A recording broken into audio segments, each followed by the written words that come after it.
ബീഹാറിലെ രണ്ടാം ഘട്ട വോട്ടെടുപ്പിൽ മികച്ച പോളിംഗോടെ പുരോഗമിക്കുകയാണ്. ഉച്ചവരെ 47% പേർ വോട്ട് രേഖപ്പെടുത്തിയെന്നാണ് കണക്ക്.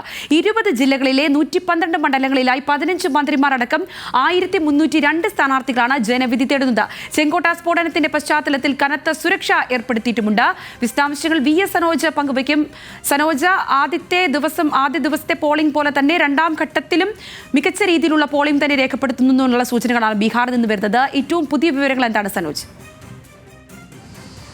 സംഗീത, തീർച്ചയായിട്ടും ഏറ്റവും പുതിയ വിവരമാണ്. ഇപ്പോൾ 47.62% പോളിംഗ് വന്നിരിക്കുന്നു. അത് ആദ്യഘട്ട തെരഞ്ഞെടുപ്പിൽ വലിയ രീതിയിലുള്ള പോളിംഗ് ഉണ്ടായി. 65% പോളിംഗ് അപ്രതീക്ഷിതമായിരുന്നു. പക്ഷേ എങ്കിൽ പോലും ആദ്യഘട്ടത്തിൽ 1 മണിവരേക്ക് ഇത്ര പോലും പോളിംഗ് ഉണ്ടായിരുന്നില്ല. 43% മാത്രമായിരുന്നെങ്കിൽ രണ്ടാം ഘട്ടത്തിൽ ഇത്ര പോലും പോളിംഗ് ഉണ്ടാകുമെന്ന് പ്രതീക്ഷിക്കാത്തൊരു ഘട്ടത്തിലേക്ക് വലിയ പോളിംഗ് വന്നിരിക്കുന്നു എന്ന് പറയേണ്ടി വരും. പ്രത്യേകിച്ച് ചമ്പാരൻ അടക്കമുള്ള മേഖലകൾ വലിയ രീതിയിൽ ആളുകൾ പോളിംഗ് ബൂത്തിലേക്ക് എത്തുന്നു. ഒന്ന്, വൈകുന്നേരത്തോടുകൂടെ ആളുകൾ നേരത്തെ വോട്ട് ചെയ്ത് മടങ്ങുന്നതിൻ്റെ കൂടെ സൂചനയായിരിക്കാം. കാരണം അവിടെ വിൻ്ററാണ്.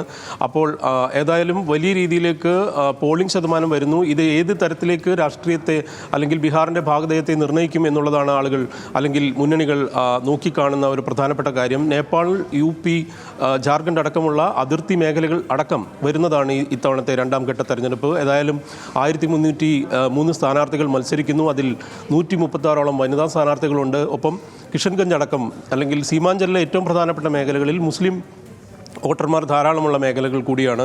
അതൊരു വലിയ പ്രധാനപ്പെട്ട ഫാക്ടറായി തന്നെ വരുന്നു. ഏതായാലും JDUവിൻ്റെയും അല്ലെങ്കിൽ BJPയുടെയും ഒപ്പം മഹാഗഡ്ബന്ധനും വലിയ പ്രതീക്ഷയിലാണ് ഇത്തവണ. കഴിഞ്ഞ തെരഞ്ഞെടുപ്പിൽ 2020 തെരഞ്ഞെടുപ്പിൽ NDAക്ക് മേൽക്കൈയുണ്ടായ മേഖലകളാണ്. ഒപ്പം 2024 ലോക്സഭാ തെരഞ്ഞെടുപ്പിൽ ഏതാണ്ട് 79ഓളം നിയമസഭാ മണ്ഡലങ്ങൾ ലോക്സഭയിലേക്ക് ലീഡ് ചെയ്ത പ്രദേശം എന്നുകൂടെ നമുക്ക് പറയേണ്ടി വരും. പക്ഷേ കിഷൻഗഞ്ച് അടക്കം അല്ലെങ്കിൽ അരാരി അടക്കമുള്ള പ്രദേശങ്ങളിൽ നിന്ന് ധാരാളമായി മുസ്ലിം വോട്ടുകൾ കൂടുതലായി പോൾ ചെയ്യപ്പെട്ട പ്രദേശം. ഈ രീതിയിൽ പലതരത്തിൽ മിക്സ് ആയിട്ടുള്ള ഒരു തെരഞ്ഞെടുപ്പാണ് ഈ രണ്ടാം ഘട്ടത്തിൽ ബീഹാറിൽ നടക്കുന്നതെന്ന് പറയേണ്ടി വരും. ഏതായാലും ഇപ്പോൾ 47% പോയിരിക്കുന്നു. വലിയ അനിഷ്ട സംഭവങ്ങളൊന്നും തന്നെ റിപ്പോർട്ട് ചെയ്യപ്പെട്ടില്ല. ഏതായാലും 5 മണിക്ക് മുൻപായി തന്നെ വോട്ടിംഗ് അവസാനിക്കും. ഒപ്പം മറ്റ് ചില സംസ്ഥാനങ്ങളിൽ നിയമസഭാ ഉപതെരഞ്ഞെടുപ്പുകൾ നടക്കുന്നുണ്ട്. കശ്മീരും ജാർഖണ്ഡും ഒഡീഷയും മിസോറാമും അടക്കമുള്ള സംസ്ഥാനങ്ങളിലെ നിയമസഭാ ഉപതെരഞ്ഞെടുപ്പ് കൂടെ നടക്കുന്നുണ്ട്. അതും ഏതാണ്ട് ഒരു 40% മുകളിലേക്കുള്ള പോളിംഗോട് കൂടെ പുരോഗമിക്കുകയാണ്. സംഗീത. ശരി, VS സനോജാണ് വിശദാംശങ്ങൾ പങ്കുവച്ചത്.